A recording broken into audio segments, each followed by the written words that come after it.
Entonces, como iglesia estamos estudiando este tema de por qué soy bautista reformado, por qué nosotros como iglesia somos bautistas reformados.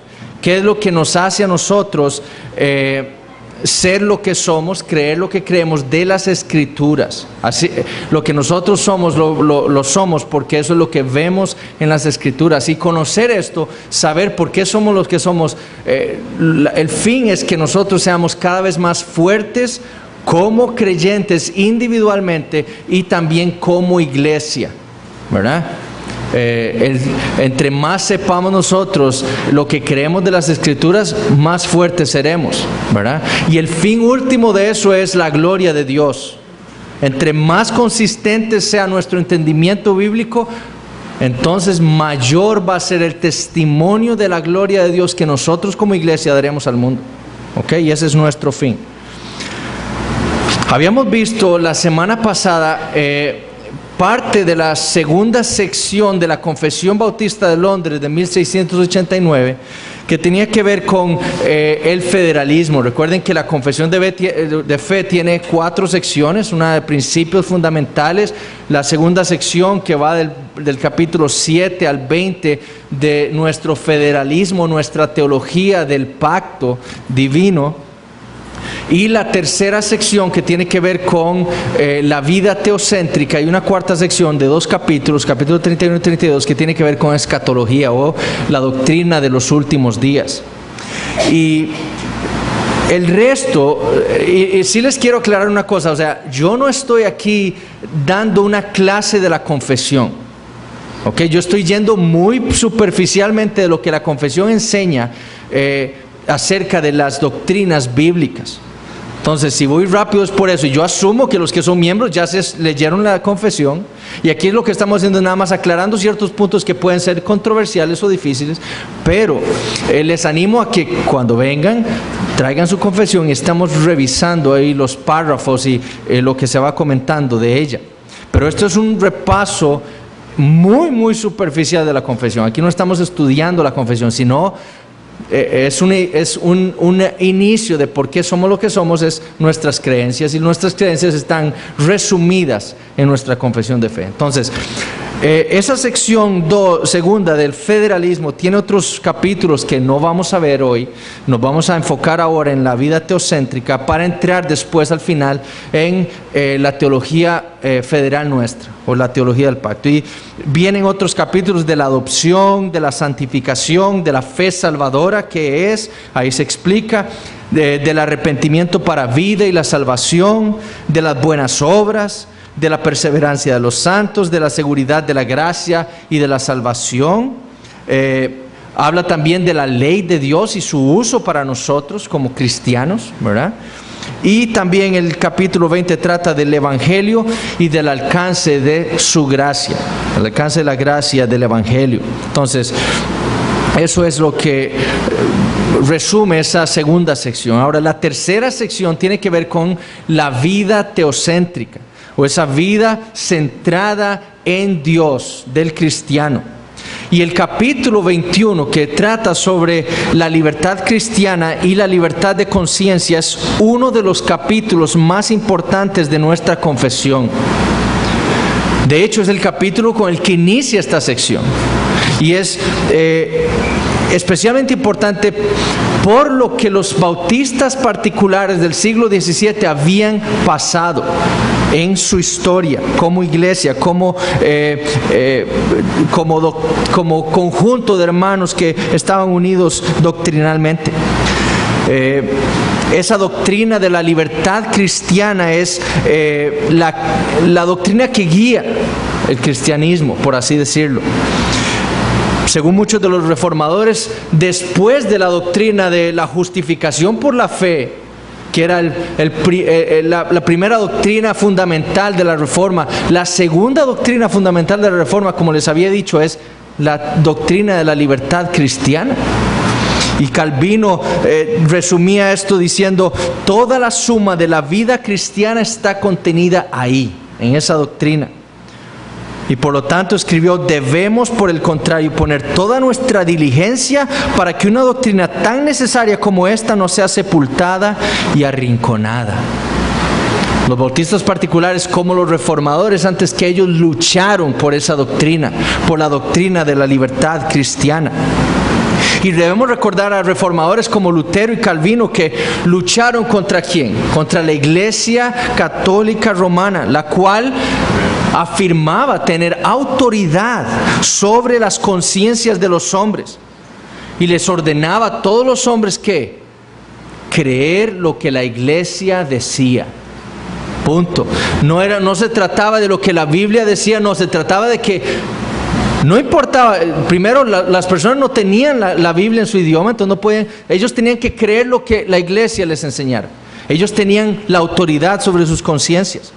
Y les ordenaba creer sus pronunciamientos originados, como vemos, si hacemos un análisis de las doctrinas católicas romanas, se originaban en la mente humana y no en la sabiduría de Dios. Para el siglo XVII, estos separatistas también querían luchar contra otro grave error, no solo el de la Iglesia Católica Romana, sino también lo que había sucedido en Inglaterra. En Inglaterra se había luchado por que el Estado tuviera autoridad sobre la Iglesia, ¿cierto? Eso fue lo que estudiamos. Y entonces se le imponía al pueblo la religión del Estado. Y entonces los bautistas particulares y estos separatistas en particular lucharon contra eso. No. Hay una separación que la Biblia enseña entre la Iglesia y el Estado. Y los presbiterianos, los congregacionalistas y particularmente los bautistas particulares lucharon por defender esa doctrina de la libertad cristiana, por medio de la cual ellos estaban enseñando, apegados a la Escritura, que ni la Iglesia, escuchen esto, ni la Iglesia ni el Estado tenían autoridad total sobre las conciencias de los hombres. La Iglesia no le puede decir a los hombres lo que tienen que creer. Eso no es lo que nuestra confesión se supone es. Nuestra confesión, cada uno de los miembros de esta iglesia afirman estas cosas. Aquí no se le ha impuesto a nadie que deba creer eso. Entonces, eso es lo que lucharon los bautistas particulares y los separatistas del siglo XVII. La Iglesia no tiene el derecho de imponerle a nadie lo que debe creer. Ni el Estado tampoco, ¿verdad? No tenemos autoridad sobre la conciencia del cristiano. La autoridad para el cristiano es la Biblia. Esa es la única autoridad para el cristiano. Y no hay nada que debamos hacer nosotros como iglesia o como personas, el Estado, para traicionar nuestra conciencia. No solo como dice el párrafo 1 de nuestra confesión, si ustedes lo tienen ahí lo pueden revisar, Dios le ha dado libertad del pecado y del poder de Satanás al creyente, y libertad también de su ira, sino también nos ha dado libertad para que nos acerquemos a Él por medio del Espíritu Santo. Y Dios también, como dice el párrafo 2 de nuestra confesión, ha libertado a su pueblo de doctrinas y mandamientos de hombres que no estén en su palabra o que vayan en contra de ella. Para los separatistas del siglo XVII, ellos también querían refutar ese error liberal, aquellos que afirmaban la doctrina de la libertad cristiana para hacer y vivir sus vidas como les daba la gana. La Biblia enseña la libertad cristiana, entonces yo puedo vivir como me da la gana. Contra ese error también quisieron luchar los bautistas particulares del siglo XVII en nuestra confesión también. Contra ese error de soy cristiano y puedo vivir mi vida entonces como un demonio. Dios nos ha libertado de la mano de nuestros enemigos para que sirvamos al Señor y le obedezcamos. En eso consiste la salvación. La salvación consiste en un cambio de corazón en donde Dios ahora nos ha dado vida espiritual, nos ha dado ese nuevo corazón, pero en ese corazón ha escrito su ley. ¿Con qué fin? Para que le obedezcamos, dándonos también a su Espíritu Santo con ese fin. Entonces, aquel que afirma ser cristiano y vive una vida que no es piadosa, en pecado, ese no es cristiano. Demuestra que no tiene el Espíritu Santo y que no ha sido cambiado su corazón. Ahora, hasta ahí el párrafo 2 llega el capítulo 21 de nuestra confesión y se basó especialmente en la declaración de Saboya. Pero los editores de la Confesión Bautista de Londres, Nehemías Cox y William Collins, en 1677, ignoraron el párrafo 4 de la Confesión de Fe de Westminster con respecto a la libertad cristiana.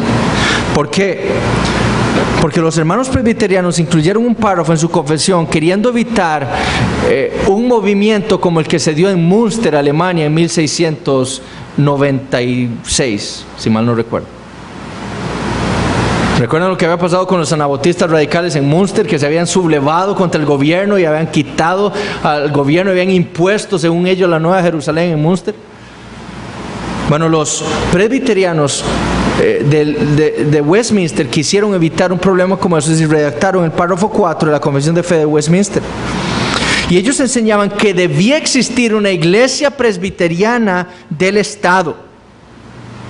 Una iglesia presbiteriana del Estado y un gobierno civil que suprimiera toda herejía. Ellos abogaban por una iglesia del Estado y entonces con el poder de suprimir y acabar con toda herejía que se originara en el Estado, en su territorio. Bueno, los bautistas particulares y los congregacionalistas no creían que eso era lo que la Biblia enseñaba y por eso suprimieron un párrafo como ese. Porque hay una separación bíblica entre el Estado y la iglesia, en donde el cristiano, la iglesia, no debe inmiscuirse en los asuntos del Estado con el fin de promocionar sus doctrinas, ni el Estado tiene autoridad sobre la iglesia para imponer cosas. Es decir, la iglesia no debe inmiscuirse en los asuntos del Estado en cuanto a que el Estado entonces, usted tiene que quitar tal herejía, que eso no es bíblico, tiene que suprimirla, meterla a la cárcel a esos herejes, que era lo que pasaba en ese entonces. La iglesia no está llamada a eso. Hay una separación bíblica entre la iglesia y el Estado. Y la Confesión de Fe de Westminster, al final del párrafo 4, decía que a esas personas, a los herejes, se les puede llamar legalmente a cuentas y se les puede procesar por la disciplina de la iglesia. O sea, esa persona no iba a la iglesia, pero ellos tenían que ir a una iglesia presbiteriana del Estado, eso es lo que ellos promovían, ¿verdad? Y entonces, si enseñaba herejías, entonces era acusado legalmente y también puesto en disciplina de la iglesia, ¿verdad? Nuestros antepasados en la fe lucharon por la doctrina de la libertad cristiana y esa separación de la iglesia y el Estado. Y rechazaron la idea de que el Estado tuviera autoridad sobre la iglesia y que la iglesia también se inmiscuía en los asuntos del Estado. Esos herejes, eso es lo que los bautistas particulares confiaban. Esos herejes tendrán un juez último, que es Dios. Pero no es el Estado el juez de los herejes, es Dios. Y con Él se las tendrán que ver. Pero no debe haber un Estado con autoridad para suprimir cualquier cosa o asunto religioso. Y basándose en la Escritura, los bautistas particulares lucharon por esa separación.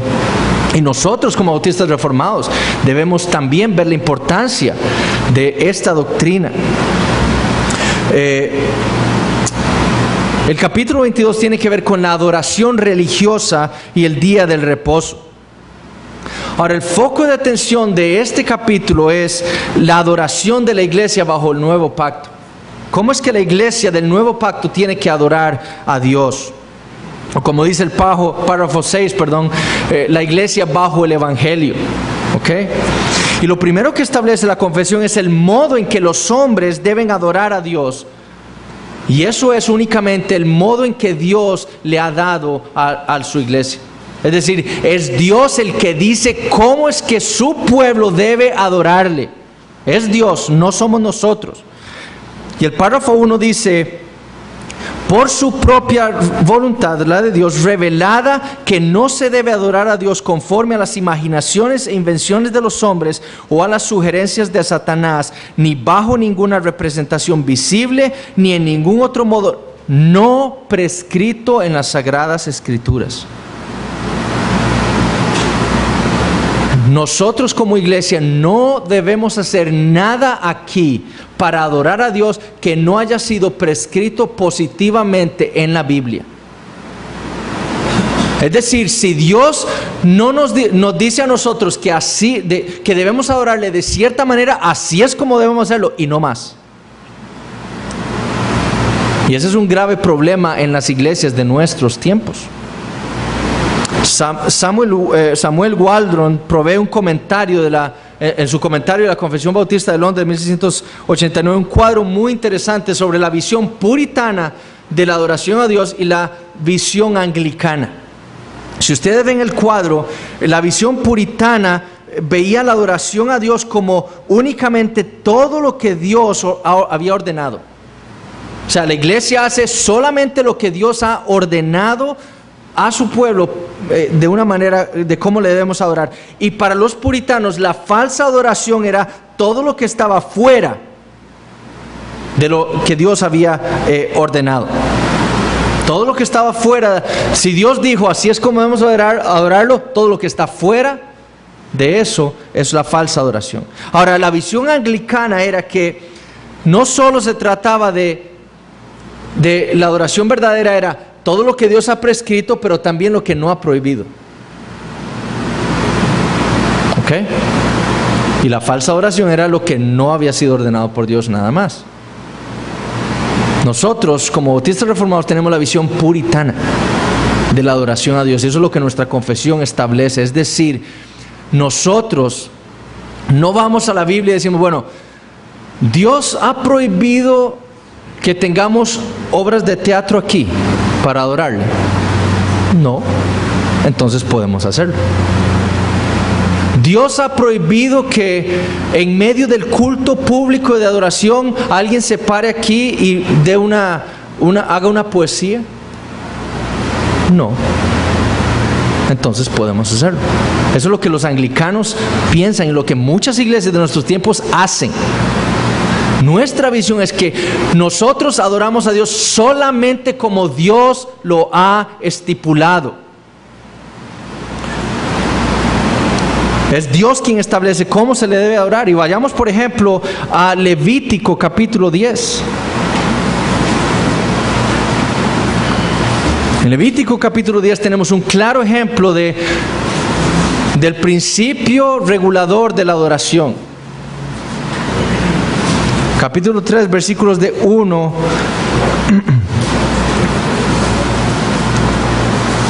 al 3. Nadab y Abiú, hijos de Aarón, tomaron cada uno su incensario y pusieron en ellos fuego, sobre el cual pusieron incienso y ofrecieron delante de Jehová fuego extraño. Escuchen lo que dice el versículo 1, que él nunca les mandó. Y salió fuego delante de Jehová y los quemó y murieron delante de Jehová. Entonces dijo Moisés a Aarón, esto es lo que habló Jehová diciendo, en lo que a mí se acercan me santificaré y en presencia de todo el pueblo seré glorificado. Y Aarón cayó. Dios había establecido cómo debían ofrecerle incienso y fuego a él. Pero Nadab y Abiú dijeron, bueno, Dios no nos ha dicho que no podemos hacer esto.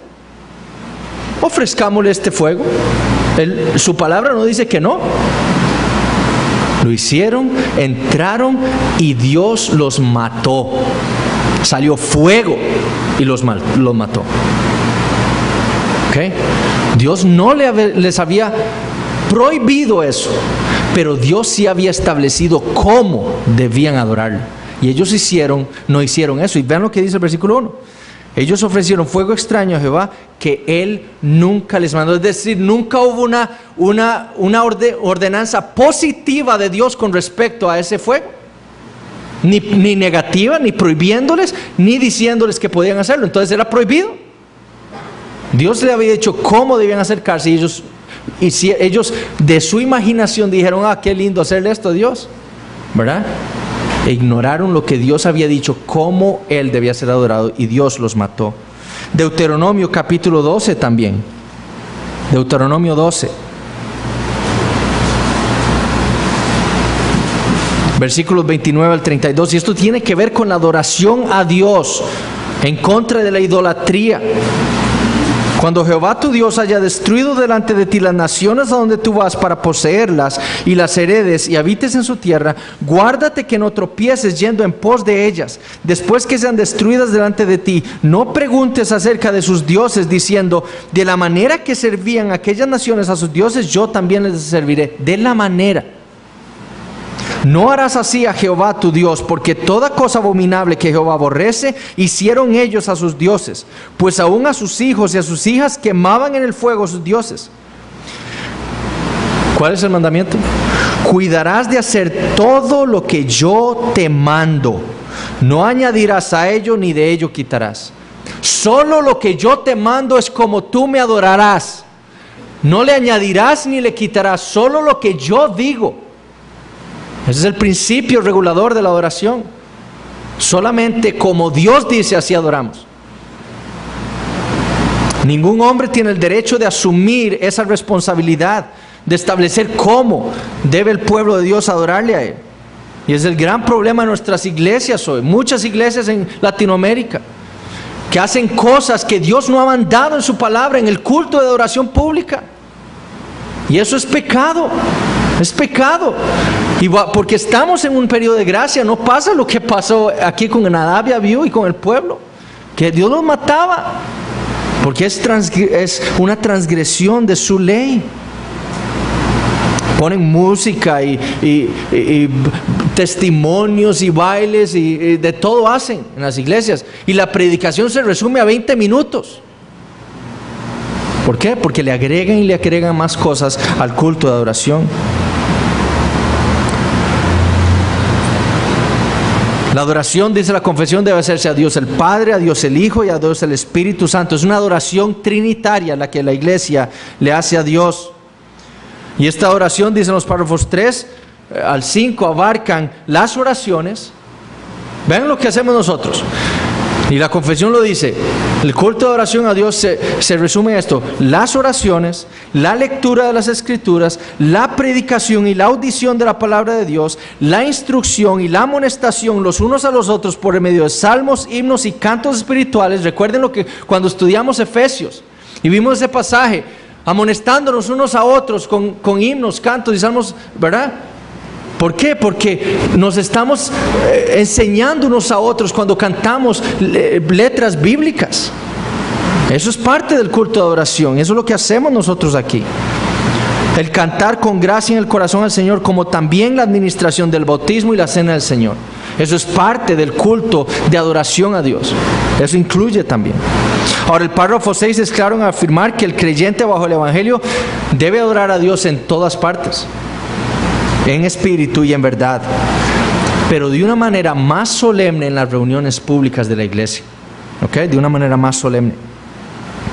En los párrafos 7 y 8 la confesión trata con el mandamiento que Dios le dio a su iglesia de congregarse un día a la semana y un día específico, el primer día. Nosotros por eso nos reunimos el domingo y no un sábado, ni un lunes, no, el domingo. ¿Por qué? Porque eso es lo que la Biblia enseña. Dios le dijo a su pueblo que debían congregarse y no, más bien no deben dejar de congregarse, y la iglesia se congregaba el primer día de la semana porque el Señor Jesucristo, eso fue el ejemplo y el parámetro que le enseñó a su pueblo.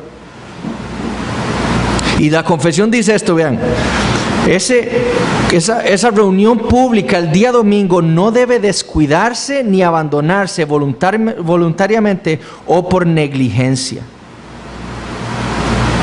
Ninguno de los miembros de esta iglesia debe abandonar voluntariamente ni por negligencia la reunión pública con sus hermanos.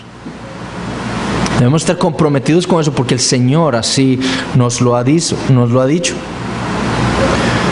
La confesión en el párrafo 8 dice: el día de reposo se guarda santo para el Señor, cuando los hombres, después de la debida preparación de su corazón y de haber ordenado de antemano todos sus asuntos cotidianos, no solamente observan un santo descanso durante todo el día de sus propias labores, palabras y pensamientos acerca de sus ocupaciones y diversiones seculares, sino que también se dedican todo el tiempo al ejercicio público y privado de la adoración a Dios y a los deberes que son por necesidad y por misericordia. Eso es lo que hacemos en el día de reposo. Dejamos nuestras actividades y diversiones cotidianas y seculares para concentrarnos en la adoración a Dios. En eso consiste el día de reposo. Es un día de reposo, donde reposamos en Dios espiritualmente. Capítulo 23, no vamos a hablar de habla sobre los juramentos y votos que son lícitos.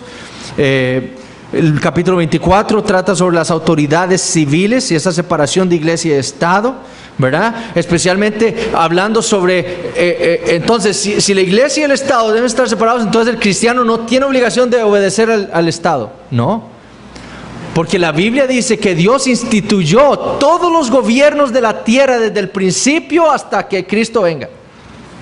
Todos los gobiernos son instituidos por Dios, Romanos 13. ¿Verdad? Dios pone y quita reyes, es Él, ¿verdad? Entonces, si Dios pone un gobierno, entonces ¿qué debe hacer el cristiano? Obedecer ese gobierno, ¿verdad? Obedecer la autoridad. Y eso es lo que el párrafo 1 dice. Y Dios, la confesión dice algo, y voy a hablar un poco de este capítulo porque es importante. Dios pone gobiernos en la tierra a pueblos y naciones diferentes con el fin de que Él sea glorificado y para el bien público. Con ese fin. Es decir, para que se castigue el mal. Vayamos a Romanos capítulo 13.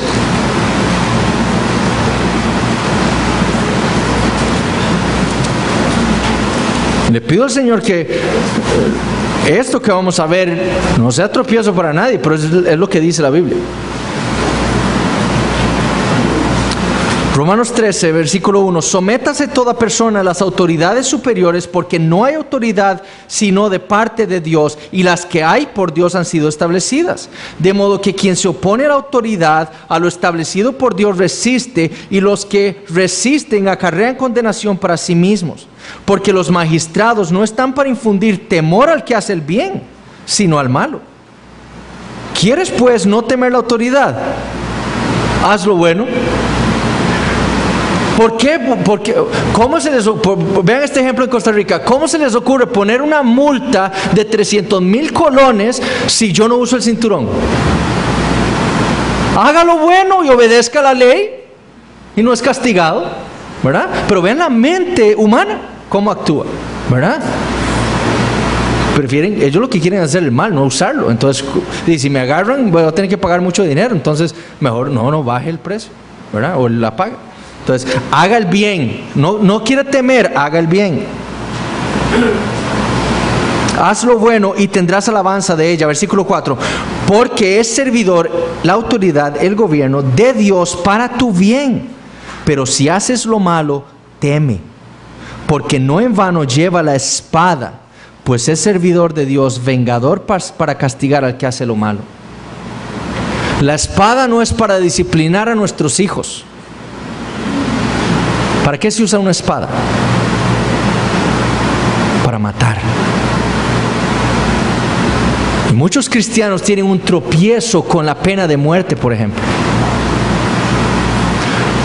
Es prohibido en los 10 mandamientos. No, en los 10 mandamientos lo que se prohíbe es asesinar, que es muy diferente a matar.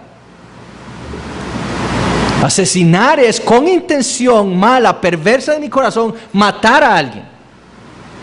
Pero matar no siempre es pecado, porque Dios mató a muchas personas y todos estaban condenados de pecado. Cuando Dios sacó a Israel de Egipto, eso lo vimos, era con el fin no solo de su gloria, de salvar a su pueblo, pero también de llevar el castigo suyo a todas esas naciones paganas, matando hombres, mujeres y niños, ¿cierto? ¿No es eso lo que dice la Biblia? Bueno, matar no siempre es pecado, el asesinar es pecado, pero Dios pone gobiernos con el fin de que también por la pena de muerte se castigue al malo. Y hay personas tan perversas, tan malas, que hacen cosas tan atroces, en las cuales la pena de muerte es válida. Pero eso es lo que dice la Biblia. La espada es para matar. Y el gobierno, Dios le ha dado esa potestad al Estado para castigar al que hace el mal. Ahora, no estamos diciendo que entonces si usted roba, tenga que ponerlo a matar. No, hay cosas, ¿verdad?, Por eso existen las leyes, existe la Biblia para dirigirnos a nosotros en cosas de esto. Pero eso es parte de lo que dice nuestra confesión, ¿ok? Y es lo que creemos, que dice la Biblia. Eso no es algo inventado, eso es lo que vemos en la Escritura, ¿ok? Y también la confesión habla de que el cristiano puede participar de la autoridad civil, ser parte de ella, ¿verdad? Con ese fin, buscando el bien público y la gloria de Dios, ¿verdad? No para entonces promover lo que... Entonces busquemos ahora que Costa Rica crea todo lo que nosotros queremos. No, ese no es el fin. El fin es que se haga el bien para la gloria de Dios. El capítulo 25 trata sobre el matrimonio. Lo único que no trata nuestra confesión es sobre el divorcio, ¿ok? No sabemos por qué, porque la Confesión de Fe de Westminster sí tiene 2 párrafos con respecto al divorcio, pero nuestra Confesión Bautista de Londres no tiene ninguna enseñanza sobre el divorcio, perdón. Y es algo que sería importante para nosotros en nuestros tiempos, ¿verdad? Donde vemos cómo los mismos cristianos se están divorciando como el mundo, ¿verdad? El capítulo 26 trata sobre la iglesia, basado exclusivamente de la declaración de Saboya principalmente. Difiere muchísimo de la Westminster. Westminster tiene solamente 6 párrafos en ese capítulo, nosotros tenemos 15, ¿verdad? 27 de la comunión de los santos. Capítulos 28 al 30 hablan sobre el bautismo y la cena del Señor, y obviamente difieren de la confesión de fe de Westminster, que es presbiteriana, que no solo tiene una eclesiología distinta, sino también una doctrina distinta del bautismo. Nosotros confesamos que son ordenanzas positivas del Señor, es decir, Jesucristo dijo que debíamos bautizar y debíamos celebrar la cena del Señor. Es algo que como iglesia debemos hacer. ¿Y cuántas iglesias conocen ustedes que ni siquiera celebran la cena del Señor? Eso son ordenanzas positivas, y en Estados Unidos, muchas iglesias bautistas de la Convención Bautista del Sur ya no bautizan. Es una gran crítica a ellos. La confesión dice que deben ser administradas por los líderes o los pastores de las iglesias. Además, afirmamos que solamente los creyentes son sujetos aptos para el bautismo. Y eso lo vamos a ver al final de nuestra serie. Con respecto a la cena del Señor es una ordenanza positiva del Señor Jesucristo y sirve para confirmar la fe de los creyentes, para alimentarnos espiritualmente, para crecer en nuestra comunión con Dios y en nuestra fe, en nuestro compromiso con Él, y también unirnos más mutuamente. 1 Corintios 10, somos partícipes de la sangre y del cuerpo, ¿verdad? Somos alimentados espiritualmente cuando celebramos la cena, y eso es importante. ¿Por qué les decía yo la vez pasada? Porque un creyente no quiere perderse la cena del Señor. No solo está haciendo memoria de lo que Cristo hizo por nosotros, sino sabe que ahí su fe va a ser fortalecida. Entonces no nos queremos perder esa ordenanza. Pero sí es clara la confesión de que los elementos siguen siendo pan y vino. Nos alimentan espiritualmente por la aplicación de esas verdades espirituales al cristiano por parte del Espíritu Santo. Pero eso es pan y eso es vino. Eso no es como dice la Iglesia Católica Romana, que se transforma. Una transubstanciación, ¿verdad? Del pan y el vino. No, eso sigue siendo pan y vino, no cambian. La sección 4 de escatología, capítulo 31, habla del estado del hombre después de la muerte y la resurrección de los muertos. Y el capítulo 32 del juicio final. Y eso no vamos a verlo. Lo que quiero ver ahora es, además, ¿por qué somos bautistas reformados? Bueno, por nuestro federalismo. ¿Okay? La teología federal, o como también se le ha llamado la médula de la divinidad, o la teología de los pactos, se refiere a aquella forma de interpretar las escrituras por medio de pactos, o aquella interpretación que ve la Biblia como la revelación de un Dios trino que se relaciona por medio de pactos con la humanidad. Es lo que vemos en la Escritura. Y por eso somos bautistas reformados, porque vamos a la Biblia y vemos a Dios, a este Dios trino relacionándose con la humanidad, con sus criaturas, por medio de pactos. A lo largo de la historia de la iglesia, esta había sido la forma de interpretar las escrituras, una manera de pactos federal. En la Edad Media, la Iglesia Católica Romana había hecho oscurecer esa manera de interpretar las escrituras, y la había torcido más bien, y había tomado inclusive cosas, por ejemplo, de pactos en el Antiguo Testamento, y los había traído para la iglesia del Nuevo Pacto, ¿verdad? Había tergiversado ese entendimiento. Pero la Reforma Protestante trajo consigo el redescubrimiento de esa manera de interpretar las Escrituras, de una manera federal, de pactos. Y los bautistas particulares del siglo XVII lucharon por el federalismo bíblico y enseñaron que esa manera era la forma más consistente de interpretar las Escrituras. Es nuestro federalismo, por ejemplo, lo que nos separa no solo de nuestros hermanos presbiterianos, que tienen un entendimiento específico de los pactos, sino también de nuestros hermanos bautistas, que creen en el dispensacionalismo. Eso nos separa de ellos. Y nosotros vemos y entendemos que la manera más consistente, ¿y qué les dije yo en la primera clase? Que Dios nos ordena a nosotros no a tener una teología perfecta, sino a ser lo más consistentes posibles en nuestro entendimiento de la Biblia. Y si usted va a la Escritura, no va a haber un entendimiento más consistente que el nuestro.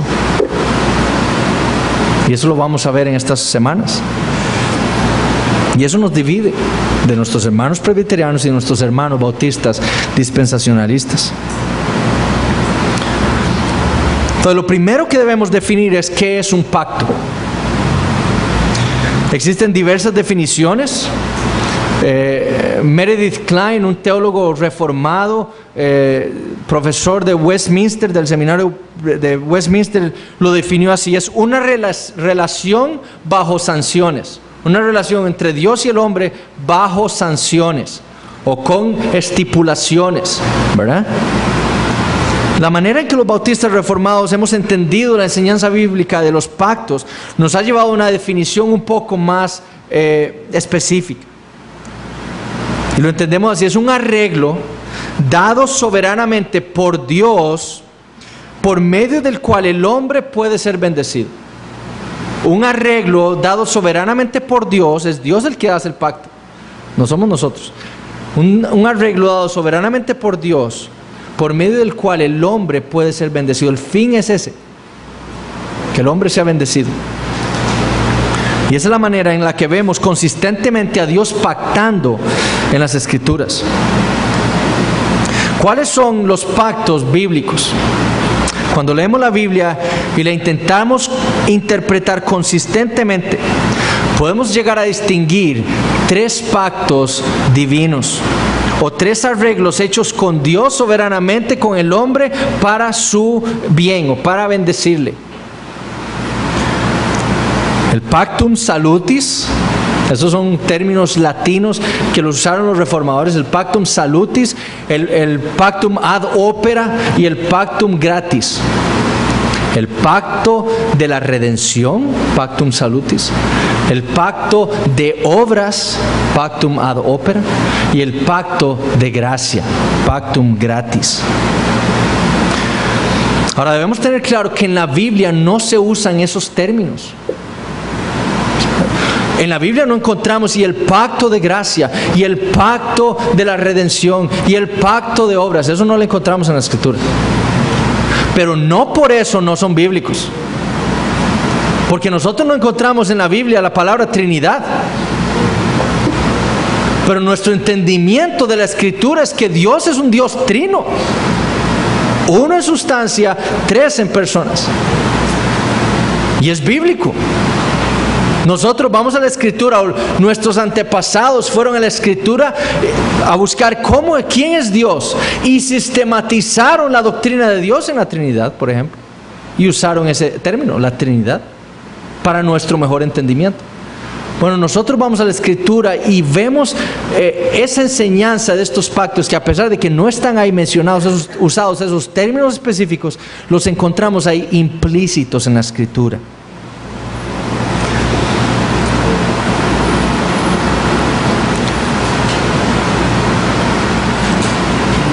cada uno de estos pactos es distinto el uno del otro, ¿verdad? Y lo vamos a ver, pero muestran una unidad en el plan divino de la redención. ¿Ok? O sea, son distintos uno del otro, pero todos van a formar una unidad en la revelación divina de su plan de redención de los hombres. Veamos primero el pacto de la redención. Este pacto se refiere al acuerdo que hubo en la eternidad entre las tres personas de la Trinidad, con el fin de salvar pecadores por gracia. En la eternidad hubo un pacto entre Dios el Padre, Dios el Hijo y Dios el Espíritu Santo, en donde los tres decidieron un plan de salvación de pecadores por gracia. En la eternidad. Este es el primero de los pactos, a pesar de que no lo encontramos primeramente en la Escritura, ¿verdad? En la Escritura el primer pacto que encontramos es el pacto de obras y luego el pacto de gracia. Pero por orden, este es el primer pacto, el pacto que inicia la redención de la humanidad. Es el que ha sido llamado por muchos el más grande de todos los pactos de Dios. Vayamos a Salmos capítulo 2, libro de los Salmos capítulo 2.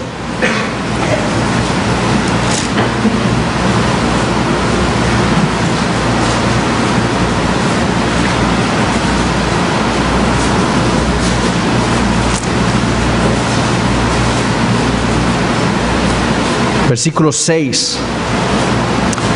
Pero yo he puesto mi rey sobre Sión, mi santo monte. Yo publicaré el decreto.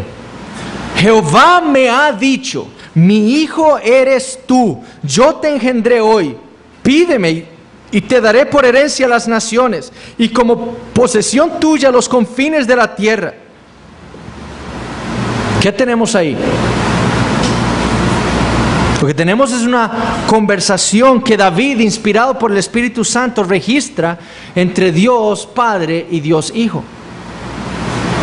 que tuvo que haberse llevado a cabo en la eternidad únicamente. Y ese es un pacto hecho del Padre al Hijo, en que éste sería resucitado luego de que fuera muerto por sus enemigos en el versículo 1, y que luego sería entronado como el redentor de su pueblo y temido. Ese es el pacto que Dios el Padre hace con el Hijo. Va a morir, pero va a ser resucitado y va a ser entronado como el redentor. Ese pacto ocurre en la eternidad. Isaías 42. Isaías capítulo 42. Versículo 5.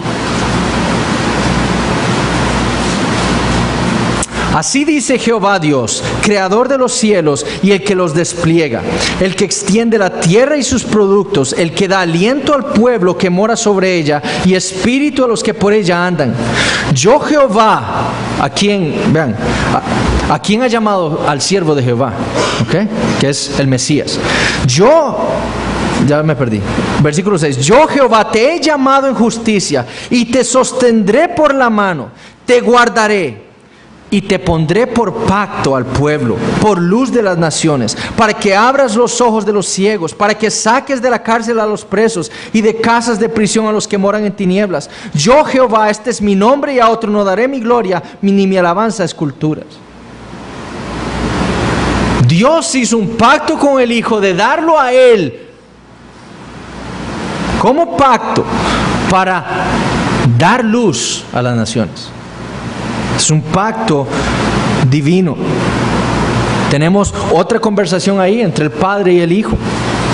Una promesa, un pacto entre ellos para redimir al pueblo de Dios. Pero en el Nuevo Testamento tenemos también pistas de un pacto hecho en la eternidad entre el Padre y el Hijo. En Juan 6, versículos 37 en adelante, el Señor Jesús dice: todo lo que el Padre me da vendrá a mí, y al que en mí viene no le echo fuera, porque he descendido del cielo no para hacer mi voluntad, sino la voluntad del que me envió. Y esta es la voluntad del Padre, el que me envió, que de todo lo que me diere no pierda yo nada, sino que lo resucite en el día postrero. Cristo vino a la tierra porque antes, en la eternidad, el Padre le había entregado a él un pueblo. Era un pacto. Y Cristo vino para hacer la voluntad del Padre, esa voluntad que le dijo, entraron en un pacto la Trinidad y dijo, yo he elegido un pueblo, tú vas a venir, vas a morir por ellos, vas a darles vida, justificarlos, santificarlos, y el Espíritu Santo va a aplicar la redención en sus vidas. Y yo prometo que no vas a perder ninguno de ellos. A los fariseos Jesús les dice en Juan 10:29, mi Padre que me las dio, hablando de las ovejas, es mayor que todos y nadie las puede arrebatar de la mano de mi Padre. Mi Padre que me las dio, ¿cuándo? En la eternidad. Dios el Padre le dio al Hijo esas ovejas. En su oración sacerdotal en Juan 17:9, Jesús le pide al Padre, yo ruego por ellos, no ruego por el mundo, sino por los que me diste, porque tuyos son. En la eternidad el Padre le dio a un pueblo a él. Ahora la pregunta es, ¿cuándo fue que el Padre le dio a esas personas o hizo ese pacto con el Hijo? Nosotros estamos diciendo que en la eternidad. Bueno, ¿por qué? Bueno, porque la Biblia lo dice. Pablo en su epístola a los Efesios, capítulo 1, versículos 3 y 4, Pablo dice esto: bendito sea el Dios y Padre de nuestro Señor Jesucristo, que nos bendijo con toda bendición espiritual en los lugares celestiales en Cristo, según nos escogió en Él antes de la fundación del mundo.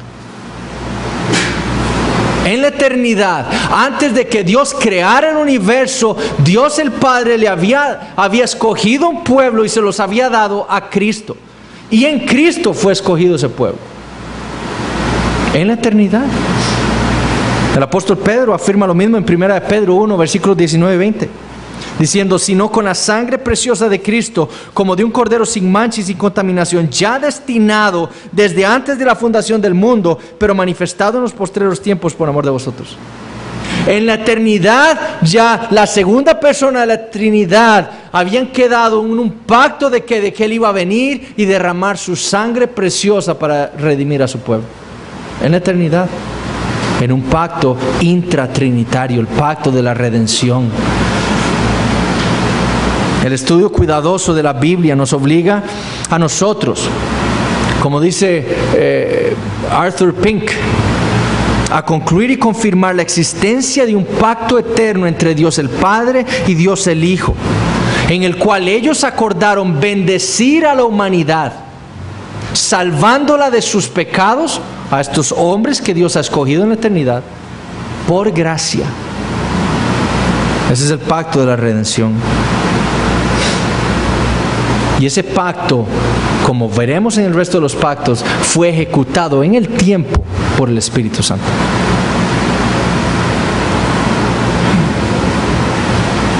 Este pacto de la redención tuvo varios requerimientos. Primero, el Padre requirió del Hijo, primero, que éste asumiera una naturaleza humana. Si iba a venir a redimir hombres, tenía que hacerse un hombre, tener cuerpo y alma humanas. Ese es el primer requerimiento. Pero sin pecado. Jesús no tuvo pecado. El testimonio de la Escritura es que Él es cordero sin mancha, sin pecado. Y que entonces, por medio de su... y el otro requerimiento es que se pusiera bajo la ley que Dios le había dado al hombre, para pagar la pena del pecado de su pueblo, por medio de su muerte, y ganar para ellos la vida eterna y la justificación de aquellos que el Padre le había entregado. Dos requerimientos: que se hiciera hombre sin pecado, y segundo, que se pusiera bajo la ley. ¿Para qué? Para pagar la pena del pecado, que era la muerte, y ganar para ese pueblo la justificación que ellos necesitaban, porque eran impíos, injustos. Y Cristo vino a ganar, a ponerse bajo la ley y estar sin pecado, cumplirla a la perfección, para darle a su pueblo la justificación que necesitaban. Pero en ese pacto también habían promesas para el Hijo, que vemos en la Escritura. El Padre le promete al Hijo ungirlo y asistirlo por medio del Espíritu Santo. Eso lo vemos en Isaías. Cuando el Señor Jesús viene, sale de la tentación del desierto, entra en la sinagoga, agarra el rollo, busca a Isaías, ¿y qué dice? Que el Espíritu Santo ha caído sobre él para traer toda la libertad a los que estaban cautivos. Asistirlo por medio del Espíritu Santo es una promesa. Segundo, apoyar la obra de su Hijo. El Padre iba a hacer que todos aquellos que el Hijo estaba rescatando así ocurriera. Lo iba a apoyar en todo. Jesús, nadie lo pudo matar antes de tiempo. ¿Cuántas veces los fariseos no quisieron tirarlo por un barranco? ¿Y por qué no ocurrió? Porque Dios el Padre lo apoyó y lo protegió de que eso no ocurriera. Porque no era el tiempo. Porque todavía Jesucristo estaba haciendo su obra en la tierra. Tercero, guardarlo del poder de la muerte y sentarlo a su diestra. Jesucristo no permaneció, como vimos en Hechos 2, en la tumba, como David. Él fue guardado del poder de la muerte. Él no permaneció ahí. La muerte no tuvo poder sobre él, sino que fue resucitado. Y después el Padre lo sentó a su diestra, como le prometió. Y cuarto, enviar a su Espíritu Santo para que Él terminara la obra de la edificación de la iglesia. Otra promesa de ese pacto. Y eso es lo que vemos. No dijo Jesucristo que Él y el Padre iban a enviar el Espíritu Santo. ¿Ah? ¿Sí? Es lo que la Biblia dice. Y es el Espíritu Santo el que está obrando en medio de su pueblo, edificando la iglesia.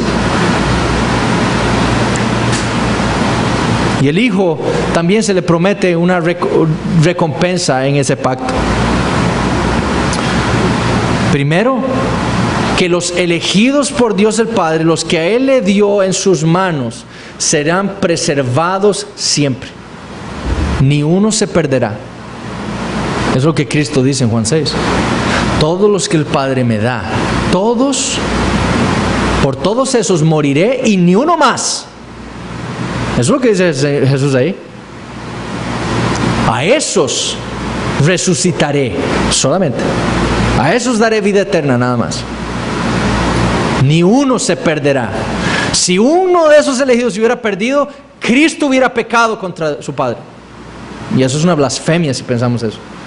Cristo fue sin pecado. Él cumplió perfectamente la misión que el Padre le había encomendado en la eternidad. Él entregó un pueblo, sálvelo. Cristo fue a ese pueblo el que salvó. Y segundo, el Padre le promete y le da como recompensa lo que vimos en el Salmo 2 y en otros salmos. Un pueblo de toda raza, toda nación y toda lengua, que al final estará adorándole a Él por toda la eternidad. Eso es lo que el Hijo ganó con su sangre. Un pueblo de toda raza, toda nación y toda lengua. Y que al final estarán delante de Él, todos arrodillados, adorándole por la eternidad. Y después en la Nueva Jerusalén estaremos en los nuevos cielos, nueva tierra, pero Nueva Jerusalén, en los nuevos cielos y nueva tierra estaremos haciendo todo para su gloria, con Él para siempre. Pero eso es la recompensa del Hijo. Ahora, la otra semana vamos a ver el pacto de obras. ¿Qué es? Si existe un pacto de obras, si es bíblico o no. Y vamos a ver también el pacto de gracia y cómo debemos entender el pacto de gracia, que en él están incluidos varios pactos de Dios con los hombres y cómo ellos tienen a pesar de ser distintos, mantienen una unidad entre ellos con un propósito progresivo que culmina en el nuevo pacto. ¿Ok? Entonces, si tienen alguna pregunta, me la pueden hacer. Si no, tenemos un tiempo para saludarnos unos a otros y ya en poco estamos empezando el culto. Gracias.